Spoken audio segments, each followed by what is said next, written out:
Okay, thank you all for coming to this Fines and Fees Working Group meeting today. Brandy Polanowski is joining us remotely. If the only other trustee would like to make a motion to allow Brandy to participate. I move that Brandy Polanowski's request to attend today's meeting of the JMRL Fines and Fees Working Group remotely due to a personal matter, specifically work obligations, be approved. All in favor? Aye. All opposed? There are none. Okay. Okay, thank you, Mike. Thank you, Brandy, for making the time this afternoon. So the agenda is to get an update on collected data points, a brief discussion of a legal review, an update on auto renewals, and then for an open discussion. So I think we have less to share than the staff did at the last meeting of the working group. It's kind of an update on where we are on the 5 data metrics that this working group has identified.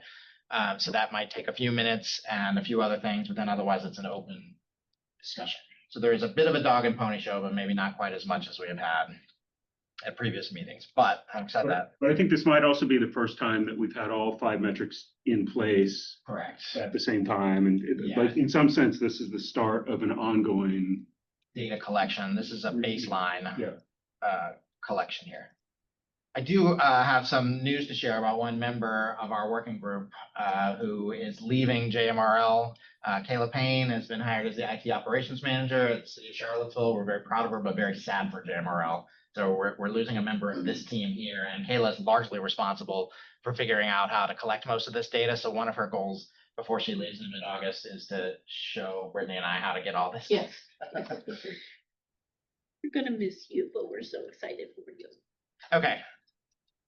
So this group has, here's the agenda again, update on the collected data points and legal review, auto renewal update, discussion on next steps.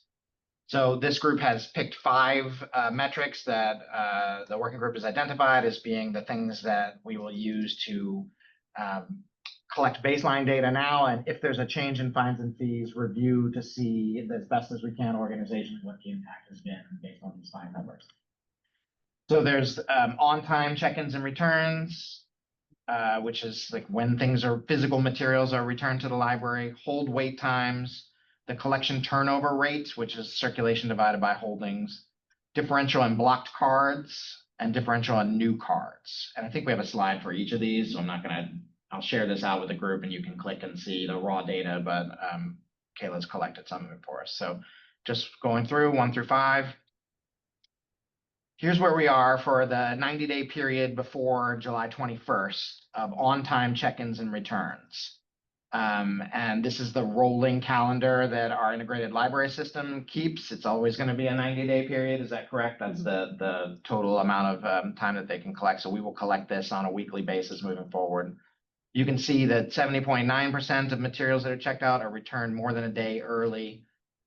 4.4 are at least a day early, and 8% are on time. So that's a little over 80% of materials currently are being returned by the end of the day on the due date.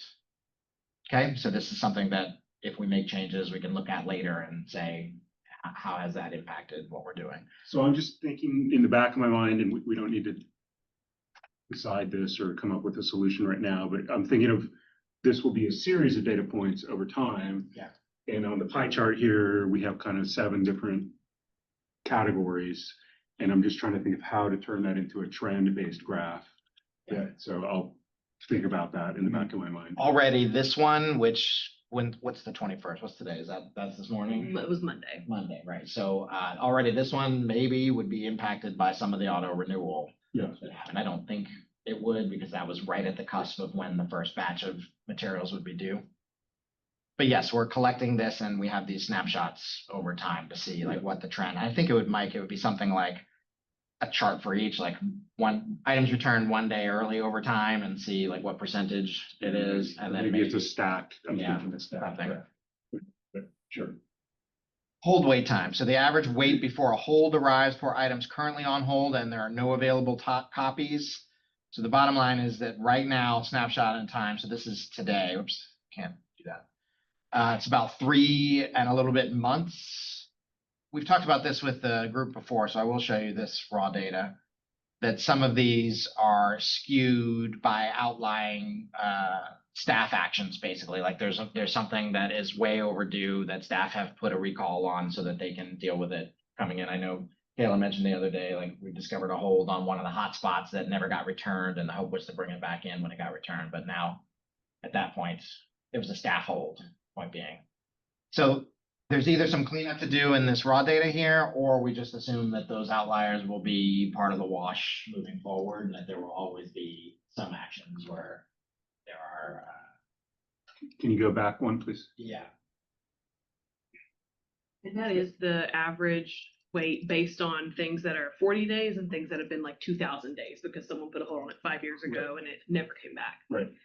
So just off the top of my head, a way to reduce the influence of those extreme outliers is to do this as a median instead of an average. Yeah. But then there's also like data kind of techniques to reduce outliers or identify those. So Point being that we have on a weekly basis, all of the data. So we can retroactively impose whatever cleanup we want. The median is a good idea. That's just like the simplest first thing to do. We can just add that. But if we have these, it might be nice to start moving toward turning each of those tabs that you just displayed into a graph so we can see trend. median is 53 days of that same data. Yeah. That's higher than I might have suspected. This is, but it only includes anything that's, what's the universe that we're looking at? Anything that has a hold on it, I guess. Correct. So if it doesn't include somebody who just, so if I, let me ask it this way. If I, cause it's my own use pattern, if I go to the website and say, I want that book and put a hold and it says available at Central, does that show up here or not? Cause I've put a hold on it and the staff is gonna pull it and it's gonna be ready tomorrow in Central. It depends on, where you want to pick it up and, you know, if that item is available at the branch that you want to pick it up at. We have a whole like page entitled. Yeah, so my example is, I want to pick it up from Central and it's available in Central and I click on it and tomorrow, literally, It'll be usually. straight from Central. Yeah, your hold is included as one of As these a data one-day points. hold, basically. I think so. Some of these though, yeah. I mean, I think a lot of these seem to show more than, like, if you've been waiting more than a certain amount. I have to take a look at the SQL, at the query and see exactly what it is that I was asking for, but I think that gives us the number, the average hold wait time based on what holds exist out there, on if there are no copies available. To your point, Brittany, so, right, like the status, when you place that hold, Mike, it adds your name to a queue and the status is still available, you know, until staff go pull it, and then it becomes in transit, depending on where it's going, and then it becomes on hold shelf. So that's a good question, is it tracking all three of those, is it counting them as long as there's an unfilled bib level holds, just bib holds or item holds as well? It's bib holds. Yeah. Yeah. So once it's in transit, it's an item hold, so it probably doesn't count that. Right, it doesn't count things in transit. Right. It's only things that are, That people are like on a list for, basically. Right, still waiting. So I don't know if this would include yours. Now, if somebody, but what are we trying to figure out here? Whether or not a change in fines and fees is gonna impact behavior? Right, so from that standpoint, I think what you might be getting at is the baseline is whatever it is, and it's gonna be moved to some new baseline potentially. Agreed. I'm also interested in the baseline just making sense to people, and that sounds high to me, but It again. doesn't, to me, like, you know, we've got 163 people waiting for this book. Yeah. You know, Yeah. My Friend's a novel, and we Right. have 12 copies on order. So these ones we don't even. plus 25 items. Yeah, so we've got 25 existing items. We've ordered 12 more, you know, like it's gonna take a while. So the hold ratio is 6 per item. That's also your top book. That's the top one, right? But Okay. I think it has to do with, the amount of whatever title you have with the amount of holds and creating that ratio together. So it sounds about right to me. Yeah. And I'm mostly interested in, right, like establishing a baseline that we can then see whether or not decisions that the board make have impacted Yeah. use. Is it better or worse for people that are using the library system? So we don't have to get too far into this, but again, to that, and my back of my mind is just wondering if there's a certain category or type of book, this popular type of book might be impacted, and other categories that are like might show some sort of a different percentage type of increase or so forth. So I'm suspect anytime there's like one number that it just gets collapsed down to, I always just wonder if there's more of a story that makes sense. But I mean, I think it's a great step that we have. I think to me, it's pretty much a given that the high demand materials are gonna be the ones that are gonna be impacted by Driving. decisions, right? Yeah. Because so say you have a copy, say you put a copy of David Plunkett's Guide to Library Directorship, which no one has ever checked out before, right? But I have it checked out, then like, I don't know that that data point is that useful, right? Because Right. we don't know. It's just one person holding that up, and we Right. don't know whether or not, we don't know what their motives are. And I will say with this particular report, my original report, I looked at the query and it had only been looking at items to be picked up at Central, so I had to change that. So only as of the like Friday, or the do we have like the full list of everything going back at least for the average wait times? But then again, our change happened. Yeah, I guess I'm interested in the trend, Yeah, this is a good start. I think, we can kind of track what happened. but I do think this would be one of the key things that the public would be interested in. What impact has this had? And then I'll just say one more thing along the line of drilling down. So the library, I suspect, is dynamically going to adapt because we saw with collection management, it's driven by data, and that's partly demand. So if the holds are increased for the most popular titles, a response might be, well, we need to normalize that, and so we're going to spend more on that category. And so that's the real impact in some sense. If that's what happens in that scenario, that's the real impact, is the user experience isn't affected maybe for those titles, but we're allocating more resources towards that to adapt to the new trend, and so that's levels it out, but that's going to be felt somewhere else in the Yeah, I mean, if I'm a user concerned about that, I'd be much more concerned about the explosion of digital usage than I would about what impact this is gonna have, from the sense of where our resources right, go. yeah, understood. Yeah, agreed. Because we saw another double-digit increase in Right. in use of digital materials. And that's got to come from somewhere. Yeah. Right, so yeah, there are always factors of what decisions that the library board or the library system makes and how those are gonna impact users. And Okay. some of it we can drill down to some data points, and some of it is learn the hard way. Okay, the collection turnover rate, so this was something that the working group was interested in, which is an annual figure that we collect, which is just total, I'm gonna get this backwards, I know. Total circulation divided by holdings. By holding, so the Yep. number of Physical books. circulation divided by physical holdings. Yep. So the higher the number it is, the better it is, basically, and you can see these trends from fiscal year 15, where the overall collection, basically any given item there, checked out about 3 times during a year. And you can see what happened in 20 and 21 and how it's kind of was creeping back up towards 3 and leveled off for last year. Again, that's a digital circ issue there. So, but the working group has seen this as a metric that is something to keep an eye on. And we could get this for any other given period of time, like here's what we have collected it for. On a monthly basis, the board gets a report that gives both those numbers, and we have that historically back as far as we need to go. So whatever period we decide is, I think month is the smallest chunk.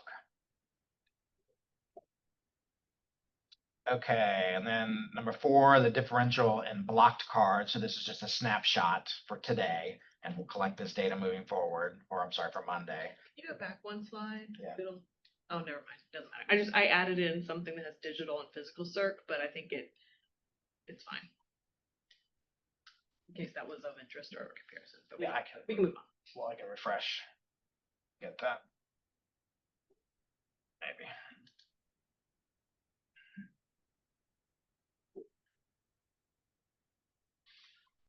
I don't see it though.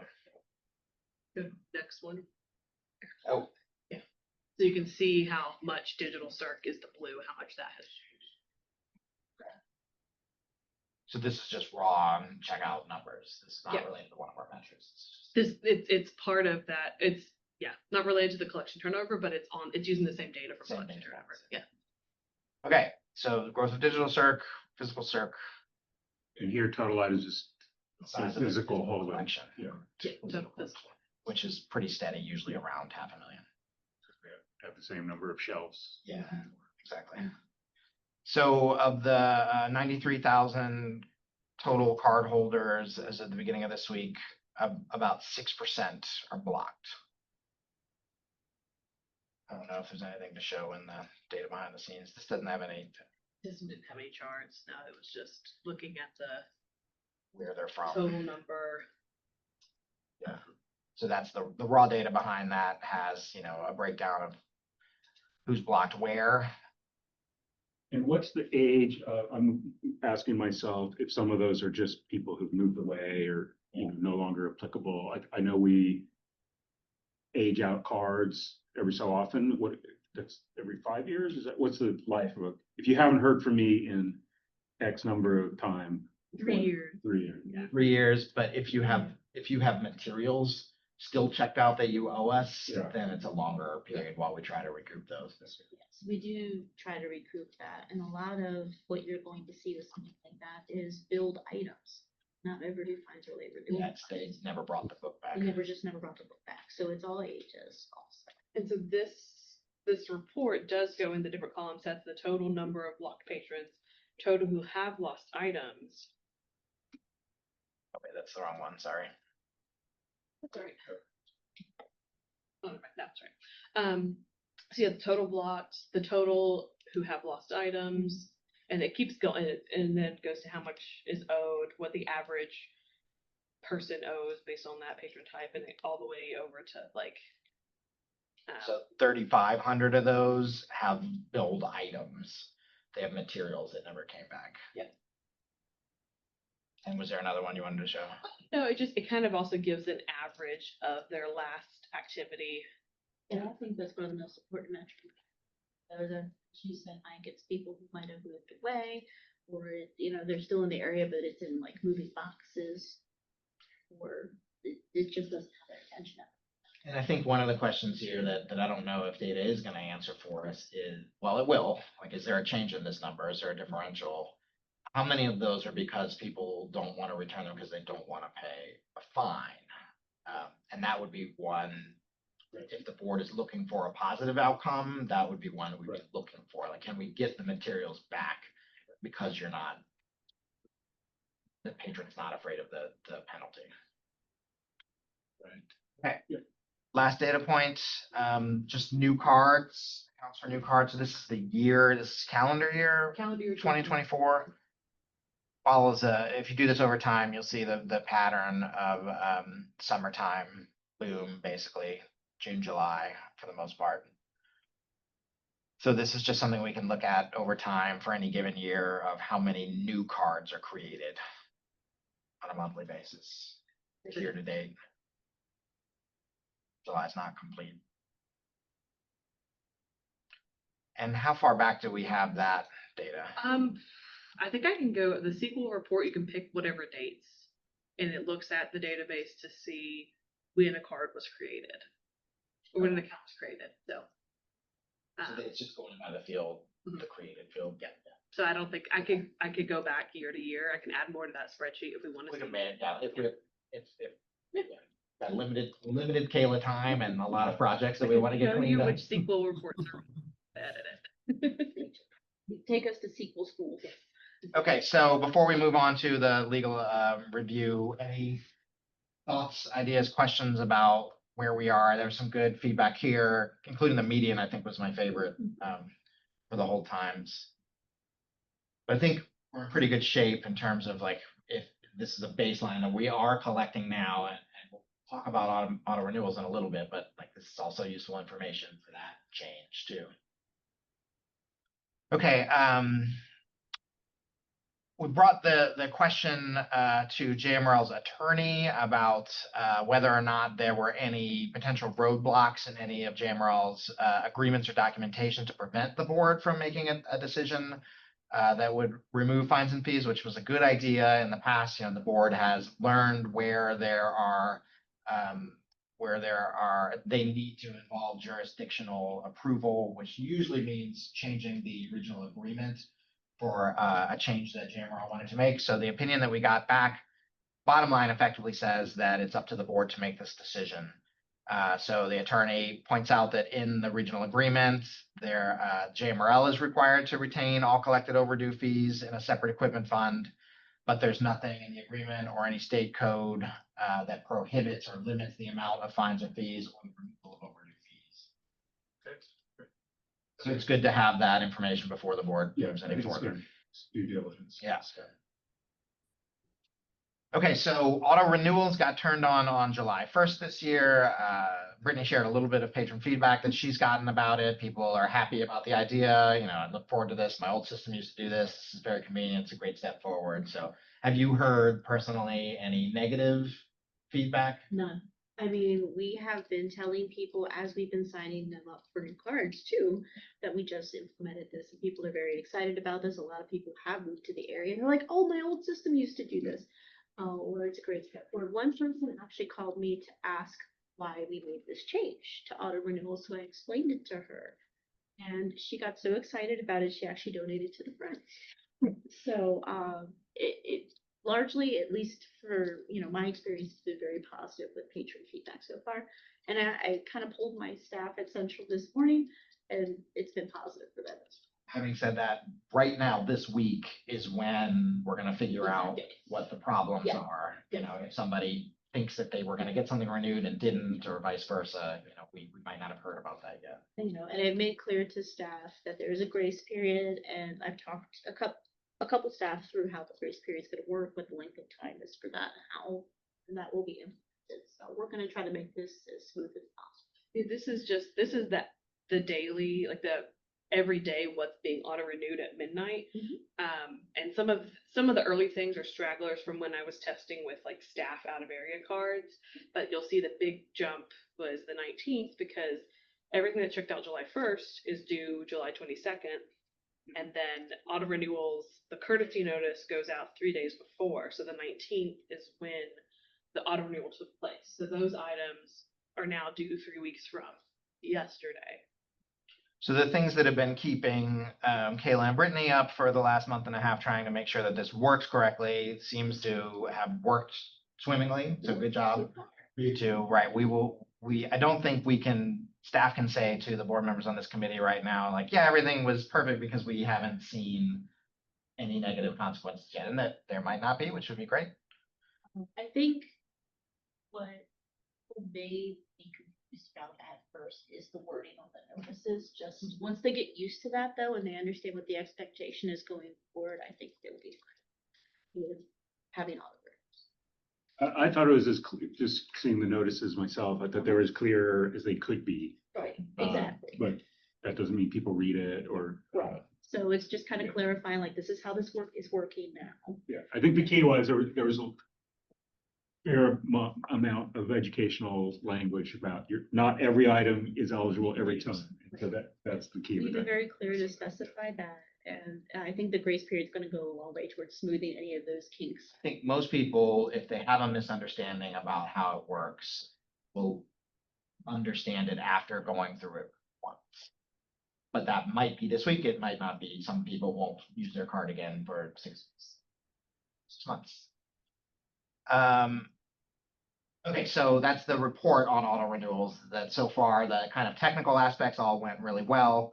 And the messaging, I think, got out there, and the people that heard just the messaging were happy with it, or I didn't hear any complaints, and our circulation manager didn't hear any complaints. We'll see where that goes from there. So I am interested in applying these 5 metrics to the information, to our current state, which is having fines and fees and auto renewals to see what kind of impact that change makes as well. You know, we've got this working group has developed, I think, 5 really good metrics. So I'm interested in seeing the outcomes of that just based on this change, and that will just be kind of over time. And then I think we're left with where does this working group go from here? You know, what's the report out to the full board on Monday? Is there a recommendation somewhere in the midst of everything that we've talked about? Is there more work that needs to be done? Do we need more time to collect some of this information? And at that point, I think that the staff end of the presentation is over, and now we're just having a conversation about where we are. So, thoughts?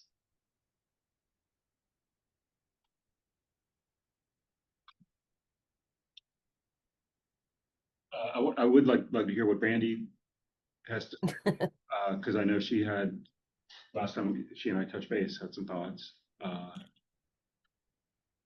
Myself, I've read the, detailed presentation that you have put together, and then Peter Morville supplemented with some other submissions. And I'm kind of in a leap of faith. I think we've done everything we can to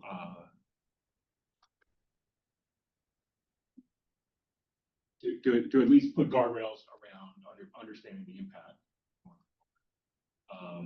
You're not inventing the wheel. It has happened elsewhere, and those places have not burned to the ground. Those other systems. So again, I'm sort of in I can't think of any other thing that I could collect or to understand the possibilities much better than what we have. So it's probably, from my standpoint, it's pick a implementation date and work backwards from that of, what can we do between now and then? You just gathering the data and kind of keeping an eye on that to see. Yeah. Well, at some point, let me put it a different way. Let's say we recommended this today and the board said, and we talked about it at the board meeting next, and they said, great, let's do it. There's still an implementation phase, like you just did with the auto renewals, which is okay, what are all the stuff we gotta do to prep for that? And so when I say pick a date, it would be what's the go live date, and I think we're sort of, based on the conversation from your last comments at the last board meeting, David, and the last meeting of this group, it seemed to me that January 1st would be the earliest go live. And then with a more conservative possibility of June 1st or July 1st. Yeah. So you pick one of those dates and work backwards. But again, I don't want to preempt whatever Brandy might be thinking about. But I guess at some point, what's the implementation plan that leads up to, what's the roadmap, the new term of the du jour, that leads us up to either a January 1st or a June 1st go live? Yeah. July 1st. Yeah. Brandy, do you have anything to share?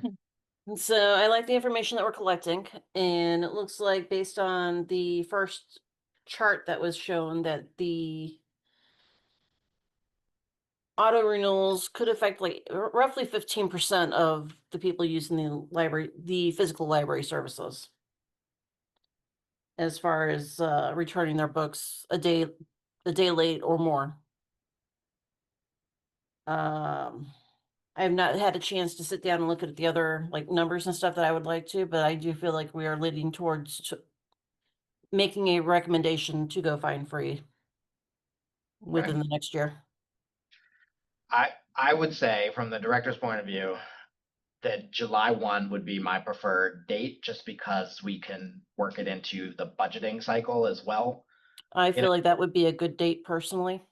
I know that there might be some pushback on that being, kicking it too far down the road, but having a full year to work with our jurisdictional partners and to when we're developing the operational and equipment budgets for next year. Jerry's got some scenarios and some good ideas already, but none of that would take effect until July 1 of next year.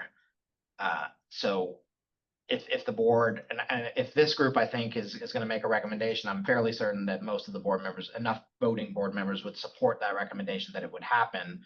July 1st would be in line with our fiscal management, basically. That doesn't mean January 1 is impossible. Yeah. It just means kind of like figuring out half a year of funding and then figuring out what planning is for the next year. I guess in the category of giving work for other people to do. But I guess a necessary step is going to be, let's come up with what the implementation plan is. So the question would be, would the full board want to see that implementation plan before voting, or would they just vote and trust that the implementation plan is going to be good and effective and so forth? So a possible next step is you develop two plans. Hey, if we got to do it by January, this is what that plan would be. Or if it's going to be June, July. thank you, then this is the alternative plan. So I guess the question would be, is that something you bring to the board as part of a recommendation or not, the implementation plan? It's a bit of a chicken and an egg, I think. I think for staff, like having the board vote saying we're gonna do this at this time helps to create that implementation. But not impossible without it, certainly. And I know when we talk about the finances of it and how to finance this, it's not gonna be one source, basically. We're looking at several different sources. It would be the Friends support, it would be state aid support, and then it would be what kind of revenues can the library then start to pull in to help with this. Don't ask Brittany about selling merch. She has great ideas about JMRL swag. So we can plan for those things and we can come up with an implementation plan, but I think having the board say, yes, we're gonna do this gives.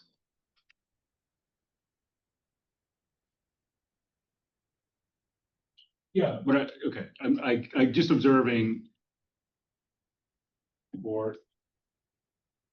I guess I could say just do it, and then yes, we agree in concept, and then you figure out what the timing is. I guess that's a possibility. You're now in charge of implementing to the best of your ability, and if you say January works, great, and that's one outcome. Another is asking the board itself to choose between January and June, or the trade-offs involved in those choices. I don't have a strong preference which model the board to pursue. Yeah, I think I have a fairly strong preference in which date I would prefer. Yeah. Well, That might, influence the. Yeah, generally, I think the board has a lot of confidence in your assessments of operational and implementation necessities. So there's nothing on the board's agenda for Monday about a vote for this. I think that's premature to ask them to vote, but I think what I'm hearing is that there's kind of a consensus in the room that the work of the working group is done. Unless Mike, what you're saying is, well, the working group then gets together to review these plans. Yeah, if there's value there, that could be a contribution. If there's not value, then. So I could see a world in which Monday, this group reports out and says, the recommendation is X, and this will go on the agenda for the August board meeting. And then, whatever supplemental materials the board needs, I can provide by the August board meeting. Yeah, I would want in any case, I would want a 1 month. Yeah, time to digest. Time for the public to understand, to have the notice that, hey, there's this potentially impactful vote that's coming up.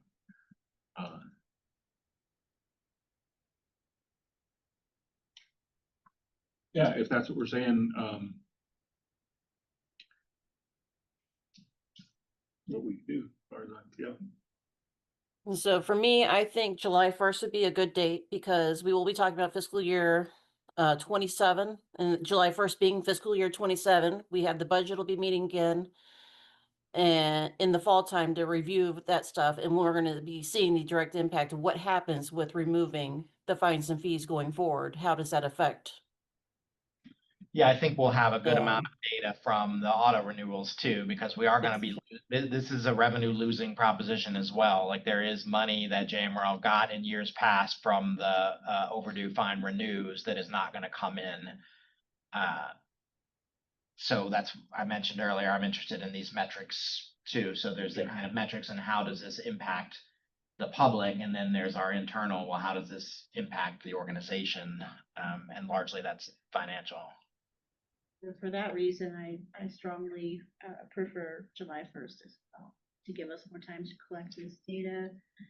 Staff to kind of prepare for this big change also in a lot of different ways, and for us to make that transition as possible. So Brandy, I think the immediate question is on Monday, and again, I barely know what day of the week it is today. It's Wednesday. But we're talking about the board meeting is Full board Monday. meeting on Monday. Yeah. Because you're the reporter, I think. So I am comfortable presenting, saying on Monday that we recommend moving forward with looking at removing fines and fees for July 1st, 2026 to fall in line with the new budget. And that's just New the fiscal year. Yeah, we've just heard the input here within the group that there's a preference for July 1st. So sure, that could be, you're saying that would be part of the recommendation. Yes. And then that we would basically say, we're gonna ask the president to put this on the agenda for the August. Meeting for a vote. And then the board can have, we might have to rehash a bunch of this information in these discussions again for the full board. That's been my experience sometimes. I think I am inclined to bring into the board conversation the element of, hey, do we, the board, want to see the implementation plan before That's fine, yeah. we vote to move forward, and let's see what Which is, and we could get, it will get more fleshed out over time, but we could certainly have a plan in place before the August board meeting. And the only thing I would observe, Brandy, to respond to something you said, once if that vote happens in August and it's a go forward and rock and roll, I don't see a lot of I think that would then require another vote if somehow we saw these problems with the trends that, hey, we want to back off from that. And I think that would be very difficult to, it would require a lot of justification to reverse. So I think the idea of June next year gives us time to see the impact of the auto renewals. I don't feel like that part of it is realistic, that it's going to have a big influence unless we delayed the vote to wait to see somehow about. That's a good point. Yeah, I agree. I think if the board were to vote on Monday or whenever this summer to say we're going to do this next July 1, in order to get back on that, I think something catastrophic would happen. Some big change that we're not considering would have to happen. Which does happen from time to time. So which is no worse than the situation we're in now. I mean, in terms of the data environment, we have what we have.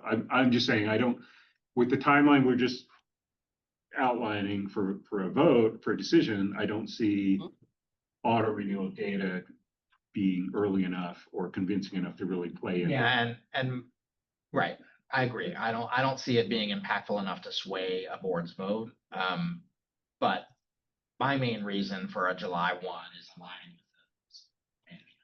Agreed. Yeah, understood. Yeah, and so my comment was the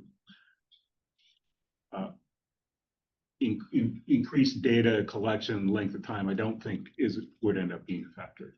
I think I tend to agree with that. If we're talking about July versus January. So I think I heard a consensus. I think so. Kayla, figure this out. I mean, I could, yeah, it's. No. Certainly, like part of the plan is part of a roadmap is figuring out, loan rules and things, but you've mentioned in the past, like in some ways, this is an easier thing to do than auto renewals. Just remove some overdue fines.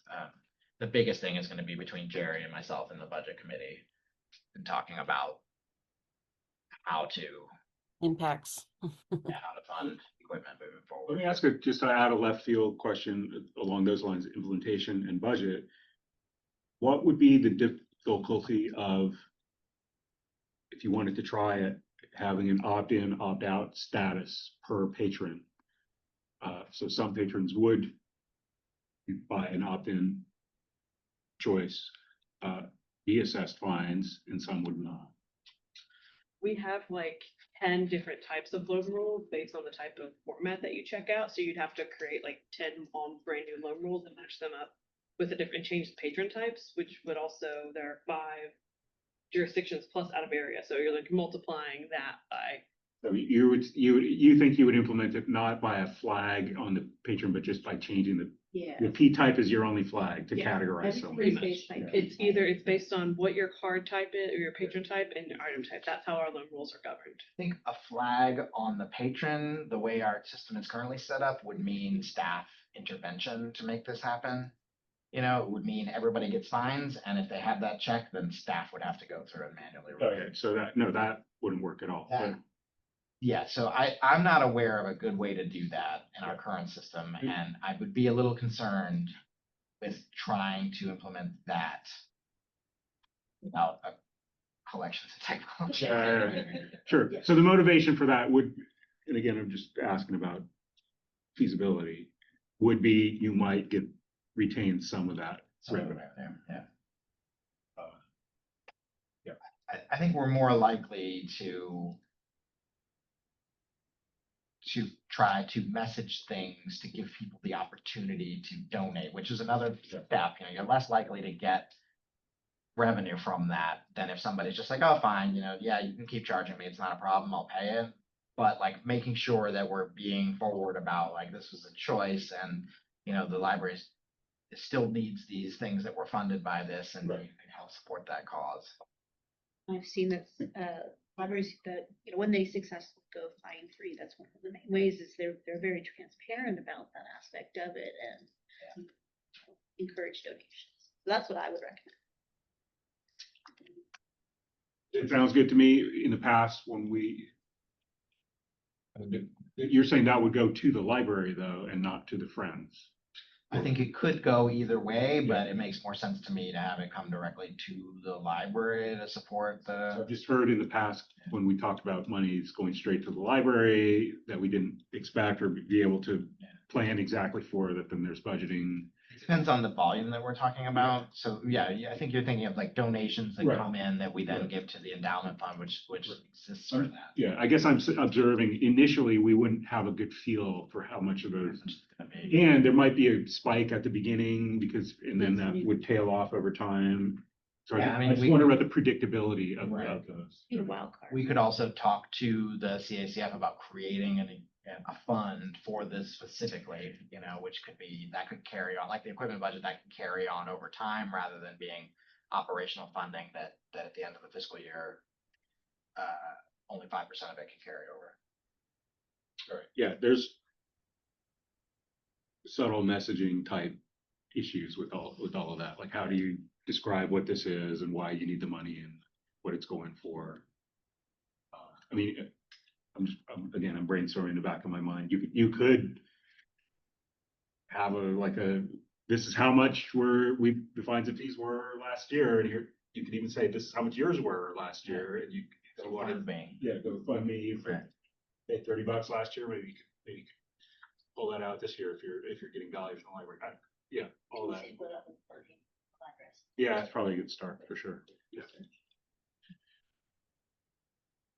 I wasn't expecting this outcome today, so, I think this might be the end of the working group unless the board has questions that they would like us to tackle moving forward, but I guess we'll find that out on Monday. But for now, I think what I'm hearing is that the report out on Monday is going to be that the working group is recommending a July 1, 2026 removal of fines and fees, and, they'll put that on the agenda for a discussion and vote in August or at the board president's desire, basically. And posing the question if the board would like to see an implementation plan, because that would be the only other thing that we would have to do is how do we go about achieving Yeah. this? I think we can promise them that they will see an implementation plan. The question is, do they want to see one before having a vote or not? And we'll prepare something to have the board to look at by August. Yeah, these Okay. would be the high level bullet points. These are Yeah. these are the issues that have to be solved. And here are the things that we'll have to do between now and next year. Sounds good. All right. Are we adjourned? I think so. Randy, I think you're kind of the De facto. Well, you're the person that's in the room. you're the unofficial sort of report. Okay, so I move to adjourn, and I vote aye. Thanks, Brandy. See you You're on welcome. Monday. Quick question, David, before you turn me off. Yeah. The board is going to see an update on how the auto renewals are going on Monday? Yeah, Is I'll that a part share of the agenda? the most up-to-date version of what we talked about today in the director's report. Sounds good. Thank you. All right, thank you. Bye. Bye, Brandy.